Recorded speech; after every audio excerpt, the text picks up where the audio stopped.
Sometimes we may need to export a report to a different format, including Excel and PDF.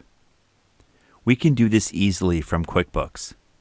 On the report, in the title bar of the report, click the Export menu and choose Export to Excel. This will download a file and you can save it to your hard drive. Next, if we want to export to PDF, we click the Export link again and click Export to PDF. QuickBooks will then let you preview it, and you can print, email, or save it as a PDF from this window. To save it as a PDF, click the Save as PDF button, and QuickBooks will let you save it to your hard drive. To email it, click Email, and QuickBooks will let you preview the email.